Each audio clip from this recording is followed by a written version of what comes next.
Latest updates के लिए हमारे चैनल हलचल इंडिया को लाइक, शेयर एंड सब्सक्राइब कीजिए एंड यस, बेल आइकन को प्रेस करना मत भूलिए। नमस्कार, मैं हूं आपके साथ बर्निस कक्कर, आप देख रहे हैं हलचल इंडिया।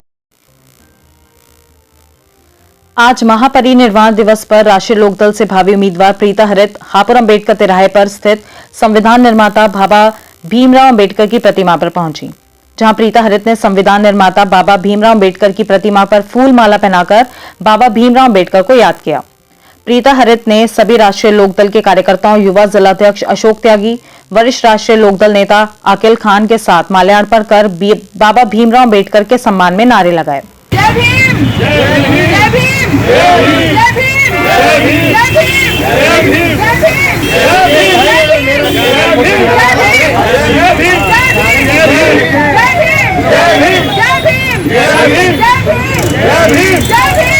भावी उम्मीदवार प्रीता हरित ने बाबा साहेब की प्रतिमा के आगे मोमबत्ती भी जलाई और हाथ जोड़कर प्रार्थना की। प्रीता हरित ने महापरिनिर्वाण दिवस के बारे में विस्तार से बताया। आइए महापरिनिर्वाण दिवस के बारे में प्रीता हरित ने क्या कहा आपको दिखाते हैं। बाबा भीमराव अम्बेडकर जी की प्रतिमा पर माल्यार्पण कर निर्माण दिवस बनाया जा रहा है और हापुड़ जनपद हापुड़ विधानसभा की उम्मीदवार प्रीता हरित जी भी यहाँ पर आई हैं। इनसे जानेंगे मैम, निर्माण दिवस क्या है और आज जो ये मनाया जा रहा है बड़ी धूमधाम से। आज 6 दिसंबर को बाबा साहब डॉक्टर भीमराव अंबेडकर जी का महापरिनिर्वाण दिवस है, क्योंकि 6 दिसंबर को सन 1956 में बाबा साहब ने दिल्ली के अपने सरकारी बंगले में अपने प्राण त्याग दिए थे। बाबा साहब देश के पहले कानून और विधि मंत्री थे। बाबा साहब देश के दलितों, पीड़ितों, शोषितों, वंचितों और महिलाओं के उद्धारकर्ता थे। बाबा साहब ने इस देश के सामान्य नागरिक के लिए संविधान के माध्यम से समानता के जो हक और अधिकार दिलाए हैं, उनके कारण बाबा साहब के जीवन से, बाबा साहब के संघर्ष से सभी लोग प्रेरित और प्रभावित होते हैं। यही कारण है कि 6 दिसंबर को प्रतिवर्ष बाबा साहब की प्रतिमा पर माल्यार्पण करके समाज के लोग, देश में, गांव में, हर जगह पे, विदेशों में भी बाबा साहब के महापरिनिर्वाण दिवस पर सभी व्यक्ति आकर के माल्यार्पण करते हैं। आज हम सब लोग यहाँ आए हैं, राष्ट्रीय लोक दल के सभी कार्यकर्ता, सामान्य नागरिक, राष्ट्रीय लोक दल के पदाधिकारी सभी आज यहाँ उपस्थित हुए हैं बाबा साहब की प्रतिमा पर माल्यार्पण करके उन्हें भावपूर्ण और हृदय की गहराइयों से अपनी अपनी श्रद्धांजलि अर्पित करने के लिए। तो मैम, जनपद हापुड़ के आप भावी उम्मीदवार हो, तो अभी जैसे आप जीत जाते हैं और उसके बाद सभी वर्ग, सभी जाति वर्ग के लिए आपका क्या प्राथमिकता रहेगी? मैं जनपद हापुड़ में, हापुड़ विधानसभा में तैयारी कर रही हूँ। मैं ये चाहती हूँ कि शीर्ष नेतृत्व यदि मुझे यह अवसर देगा, मुझ पर यह जिम्मेदारी छोड़ेगा कि मैं हापुड़ विधानसभा से समाज के लोगों का प्रतिनिधित्व कर सकूं, तो मैं इसमें अपना बहुत बड़ा सौभाग्य समझूंगी। और मेरी यही एक अंदर से एक इच्छा है, मैं पूर्ण समर्पण भाव से राष्ट्रीय लोकदल की कार्यकर्ता होकर के काम करना चाहती हूँ। कार्यकर्ता कोई भी हो, छोटा हो या बड़ा हो, वो पार्टी का कार्यकर्ता है, समाज का कार्यकर्ता है।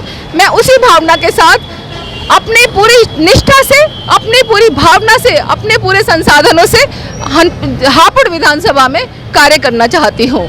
मैम, आप बड़े अधिकारी भी रहे हैं, IAS रहे हैं, तो आपको तो पता होगा कि किस सिस्टम से उद्धार हो सकता है या आम आदमी को जो चाहिए वो मिल सकता है। तो उस अधिकारी के तहत आपको तो नॉलेज होगी कि मुझे किस सिस्टम से काम करना है। देखो, नॉलेज तो सभी को होती है। अधिकारी होने के कारण ये है कि हम लोग फाइल में थोड़ा बहुत जानते हैं किस तरह से काम कर सकते हैं।